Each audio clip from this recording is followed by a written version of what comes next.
Leonardo Tonos é professor de literatura brasileira na Universidade da Sorbonne e mentor do Festival de Literatura Printemps Brésilien. Estas duas facetas junta a de poeta. E foi como poeta que publicou, este verão, Diários em Mar Aberto, o seu terceiro livro de poesia. Neste pequeno livro, o Leonardo usa múltiplas vozes para analisar a viagem daqueles que trocam o seu país de origem por um novo país de acolhimento, onde, infelizmente, não raras vezes são recebidos pelo ódio daqueles que já lá vivem. Um livro que nasce também da própria história familiar do autor. Olá, Leonardo, bem-vindo. Olá, Nuno. Bem-vindo. Muito obrigado pelo convite. Desejo aqui um bom dia, boa tarde a todos os leitores, ouvintes do jornal. É um prazer estar aqui com vocês. Obrigado, Leonardo. Leonardo, vamos então falar desta história familiar que também deu origem a este livro. A ideia para este livro, se eu percebi bem, tem origem numa pequena caixa cheia de cartas, fotografias antigas, até passagens de barco. Não é verdade? Da família de Leonardo. Sim, justamente eu sou oriundo de uma dupla imigração, processo de imigração, por parte paterna, imigrantes italianos que aportaram no Brasil por volta de 1927, e por parte materna, imigrantes portugueses, tanto do norte de Portugal como de São Tomé e Príncipe, que chegaram um pouco mais cedo, por volta de 1913. Uhum. E esse livro justamente tem início com uma caixa que me foi ofertada pelo meu pai, na qual ele guardou todos os vestígios, vamos dizer, dessa história de translado migratória da parte italiana, com fotos, cartas, documentos, como passaportes. Eu tinha até uma cartilha que era endereçada Uhum. para as mulheres imigrantes para dizer como elas deveriam se comportar no barco, na terceira classe do navio, ou então chegar, quando chegavam no Brasil, como elas deveriam se comportar em relação aos brasileiros, sem perder o espírito de uma certa italianidade. Então, assim, de certa maneira, né, esse texto nasce a partir da descoberta dessas cartas e dessa caixa. É uma história fantástica. Falta uma caixa então para o lado português. Então, para o lado Uma caixa português, dessa. na verdade, o único vestígio que permaneceu foi o passaporte do meu bisavô, Ah, português, por parte, materna, que vem então da região ali do Vimioso, do Algozo, e sim. de fato, que também é uma tradição, vamos dizer, na história, migratória portuguesa para o Brasil, essa história se perdeu, ela desaparece completamente, ela permanece, eu diria, somente talvez em algumas tradições, algumas histórias, que são contadas de geração a geração, e é claro também o trauma que é vinculado, eu diria, de histórias de netos para os filhos e para os bisnetos. Leonardo, este livro, ao ler este livro, nós percebemos que isto é uma espécie de exercício seu, de exercício do poeta, que visa, de certa forma, lutar contra o apagamento dessa memória, não só da sua familiar, mas de todas as memórias, porque as pessoas, quando mudam de país, há esta tendência de o passado, às vezes, desaparece, não é? Torna-se Uhum. ténue, pelo menos. É verdade, é um exercício que o Leonardo tentou É um fazer. e sim, é um exercício, na verdade, que conjuga essa memória, vamos dizer, passada, né, Uhum. individual e coletiva, já de uma tradição, de uma imigração mais histórica, que chega então no Brasil no início do século XX, e também conjuga com uma memória também traumática presente de outras rotas migratórias, as quais nós, aqui na Europa, estamos já confrontados, eu diria, desde os anos 90, né. São esses desaparecidos, são mais de 100.000 pessoas, que desapareceram por afogamento ou se perderam no mar Mediterrâneo, e que eu tento, na verdade, trazer também para dentro desses textos que, por vezes, se aparentam a uma poesia tradicional, por vezes também, emprestam outros tipos de discursos, pode ser a prosa, pode ser a crônica e até um discurso acadêmico. Eu nunca deixo, né, de Uhum. lado, vamos É dizer, verdade. esse meu trajeto também como professor e pesquisador. Então, nós ao lermos este livro, percebemos também que o Leonardo não faz aqui arte pela arte apenas. O Uhum. objetivo, pelo menos eu senti isso enquanto leitor, o objetivo é também levar o leitor, de certa forma, ao questionamento sobre a realidade onde vive. Pelo que eu percebi, o Leonardo encara também a arte, neste caso a poesia, ou a prosa, noutros casos, como uma forma de levar o autor, quase provocar o questionamento, não é? Não é esse o objetivo. Sim, na verdade o livro nasce, eu diria, de uma urgência ou de várias urgências, né. Uhum. Ele toma realmente o formato durante a pandemia que ainda estamos vivendo, né. Eu lembro muito bem que no dia, acho que foi dia 13 ou dia 14 de março de 2020, quando então tudo fecha aqui pela Europa, eu senti a necessidade de começar a escrever, né, o que eu estava vivendo e, sobretudo, essa suspensão do tempo. E esses escritos cotidianos tomaram a forma um pouco de um diário, né, em que eu tentava então refletir, também pensar esse distanciamento com o Brasil, com a minha família e também com meus estudantes. Então ele nasce dessa primeira urgência de dar forma, de dar palavras àquilo que até hoje nos parece incompreensível. E outras urgências foram surgindo, né, desse processo de escrita. Urgências que nos levam, então, a nos questionar sobre, é claro, a situação dos migrantes e refugiados aqui na Europa ou pelo mundo, e também, pela própria situação, é claro, política, econômica e social, ao qual o Brasil está sendo confrontado já há alguns anos, com a emergência, é claro, de um discurso do ódio, de um discurso que muitas vezes é misógino, homofóbico e xenófobo. Então, eu acredito muito nessa escrita da urgência. Eu diria mais do que um engajamento, né, é a necessidade de fazer com que a palavra reflita sobre o nosso tempo presente. Já o Carlos Drummond de Andrade, né, falava, né, esse homem presente, eu me identifico muito com esse homem presente que quer trazer essa reflexão sobre o nosso presente. Hum. E, e é exatamente isso que o Leonardo falou na questão do discurso do ódio contra o outro, anti-imigração.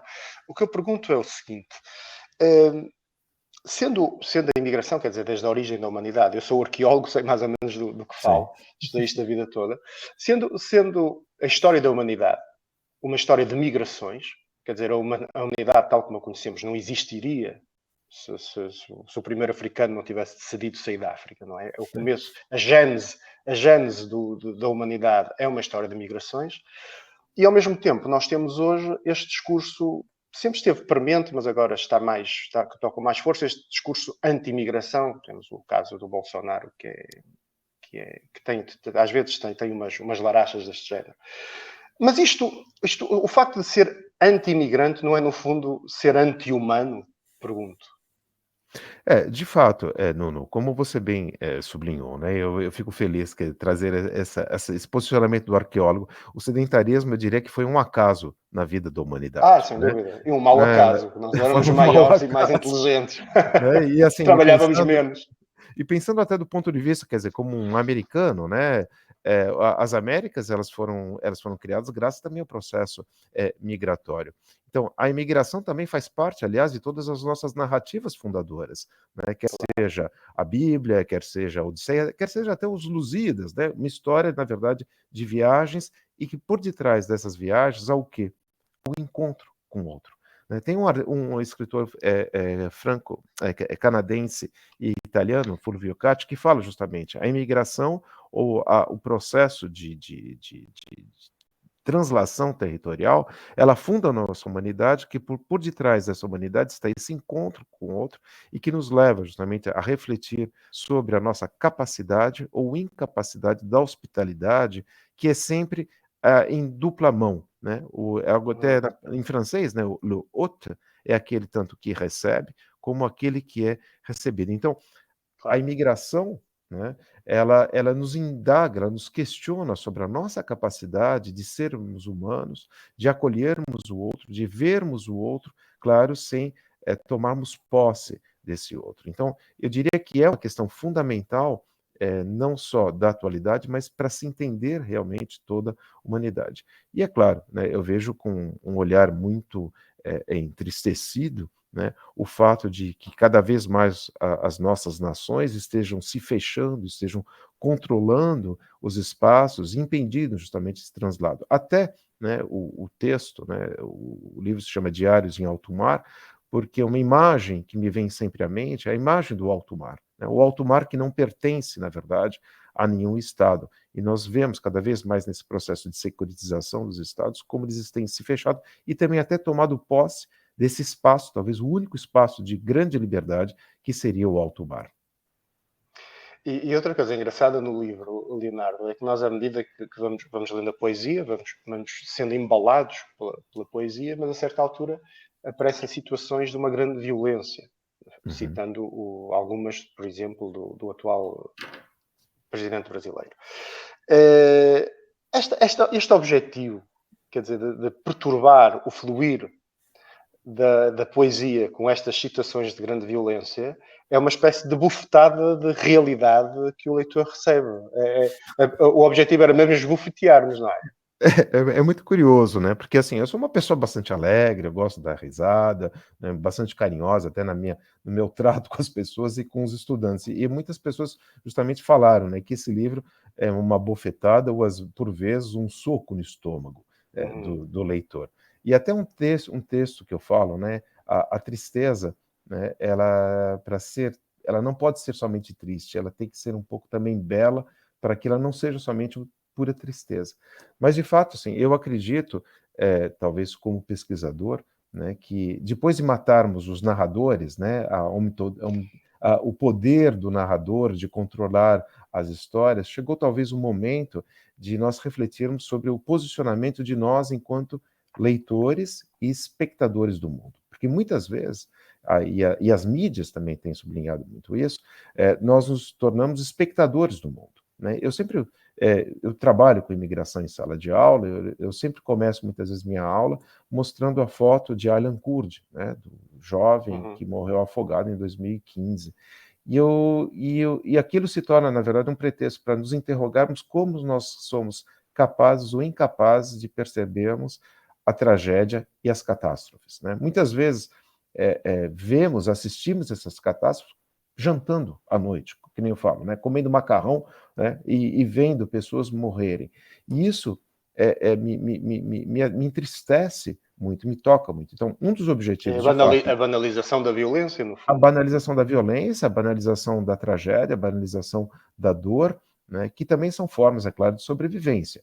Mas isso não pode fazer com que essa dor, esse outro, se torne puro espetáculo. Então, um dos objetivos, de fato, talvez seja nessa bofetada, como você disse, ou nesse soco no estômago, fazer com que nós acordemos face a essas tragédias cotidianas. Então, eu sempre falo, o objetivo é tirar um pouco o leitor da sua zona de conforto para que ele se interrogue sobre a sua maneira também de estar no mundo e de como ele pode ou não agir nesse mundo. Claro, cada um à sua maneira, né? Eu digo muitas vezes que a minha única ferramenta, a minha única arma é a palavra, e se essa palavra tem essa capacidade de fazer com que o espectador ou leitor saia da zona de conforto, então o objetivo foi atingido.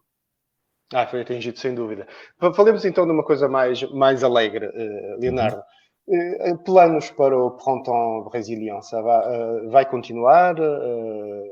Então, tudo Que impacto teve a epidemia? Como é que é? sim, a epidemia teve um impacto, assim, terrível, né, como todos os encontros. Eu lembro até hoje que em 2020 esse impacto começou por Portugal, por Braga, né, foi aliás a Uhum. primeira cidade que foi atingida pela pandemia e nós tivemos então que anular todo um conjunto de eventos, de 2020, no qual estavam inscritos Portugal e também a nossa primeira viagem para a África. Iríamos para o Senegal, poucos sabem, Uhum. o Senegal sendo o país talvez que mais tenha ampliado, difundido a cultura portuguesa e a literatura portuguesa e brasileira. Então, o objetivo era Mas encontrar tem que ver com a estudantes para lá. proximidade com a Guiné-Bissau? Ou... Eu acho que tem a ver com a proximidade com a Guiné-Bissau e talvez também com Cabo Verde, né? Mas Ok. assim, o governo português, né, Instituto Camões, né, tem apoiado muito a formação de professores, de estudantes, e nós mesmos, na Sorbonne, temos recebido já há muito tempo estudantes senegaleses. Então, o objetivo era ir até o Senegal.